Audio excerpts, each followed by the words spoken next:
कृष्णा। राधे राधे आप सभी को। तो अब हम बात करते हैं ज्येष्ठ मास की एकादशी की। तो जो ज्येष्ठ मास की एकादशी है अब आने वाली है, जिसको अपरा एकादशी भी कहते हैं। पहले तो मैं आपको ये बता दूं, चाहे कृष्ण पक्ष की एकादशी हो या शुक्ल पक्ष की, हर एकादशी अपने आप में ही महान होती है। जैसे कि काली गाय का दूध हो या सफ़ेद गैया का, दोनों का दूध ही बहुत प्रभावशाली होता है। उसी प्रकार कृष्ण पक्ष की एकादशी हो या शुक्ल पक्ष की, दोनों ही कल्याण करने वाली हैं। इसलिए हमको शुक्ल पक्ष की एकादशी अवश्य करनी चाहिए और कृष्ण पक्ष की भी एकादशी अवश्य ही करनी चाहिए।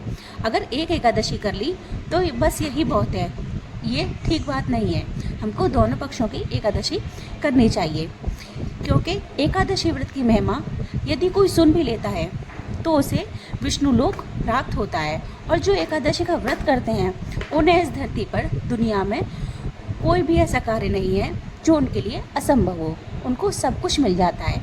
इसलिए हर स्त्री पुरुषों को चारों वर्णों में से किसी भी वर्ण का वो व्यक्तित्व हो, उसे एकादशी का व्रत अवश्य करना चाहिए। इस कलयुग में शीघ्र ही पापों को जलाने वाला यदि कोई व्रत है तो वह ग्यारस का व्रत है। इसलिए एकादशी का व्रत अपने आप में ही महान है। शुक्ल पक्ष की एकादशी और कृष्ण पक्ष की एकादशी में कोई किसी प्रकार का भी अंतर नहीं समझना चाहिए, उन्हें बड़े भाव के साथ व्रत ग्यारस के दिन करना चाहिए। एकादशी का व्रत ही इतना प्रभावशाली है, यह संपूर्ण पापों को जला लेने वाला है। इस व्रत की इतनी महिमा है कि हर बार मैं एकादशी की आपको वीडियो में एकादशी व्रत की कहानी भी सुनाती हूँ। अब मैं बात करती हूँ वैष्णव की। अगर कोई भी इंसान वैष्णवों के लिए यदि परम धन है तो यह बहुत बड़ी संपदा है, तो वह एकादशी का व्रत है। यदि आपने उद्यापन भी कर लिया है तो भी आप प्रमुख जो एकादशी हैं उनको आपको व्रत करना चाहिए, क्योंकि यह पापों को जलाने वाली एकादशी है। ये कोई साधारण तिथि नहीं है। इन कथाओं का वर्णन अनेकों किताबों में, अनेकों ग्रंथों में आपको मिलेगा। रोगों से निवारण करने वाली, अच्छे कुल में पैदा कराने वाली, धन देने वाली और लंबी उम्र देने वाली यदि कोई तिथि है तो वह एकादशी है। अंत में वह हरिलोक को प्राप्त होता है इंसान। इतना बड़ा महत्व किसका है? वह केवल ग्यारस का है। इसलिए हरि वैष्णव जनों को यह व्रत अवश्य ही करना चाहिए। अगली एकादशी कब की है ये भी मैं आपको अपनी अगली वीडियो में बताऊंगी।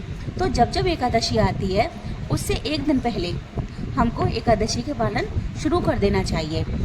और जो भी लोग एकादशी नहीं करते हैं तो कम से कम वो इतना करें कि उस दिन चावल ग्रहण ना करें और तुलसी माता में जल ना दें, क्योंकि वो भी एकादशी का व्रत रहती हैं। जिस वर्ष में एकादशी, हर साल 24 एकादशी आती हैं, लेकिन 3 साल के बाद जब लौंद का महीना आता है, अधिक मास का महीना आता है, तो वह 24 से होकर 26 हो जाती हैं। अधिक मास पुरुषोत्तम मास भी कहते हैं इसको। इसलिए मैं आपको पहले ही सावधान कर देती हूँ कि जो भी एकादशी का व्रत नहीं करते वह अधिक मास लगने से पहले वाली जो एकादशी है उसका व्रत अवश्य करें, क्योंकि यह व्रत कोई साधारण व्रत नहीं है, यह अपने आप में ही विशेष चमत्कारिक व्रत है। इसलिए एकादशी का व्रत सभी वैष्णवजनों को करना चाहिए। राधे राधे आप सभी को।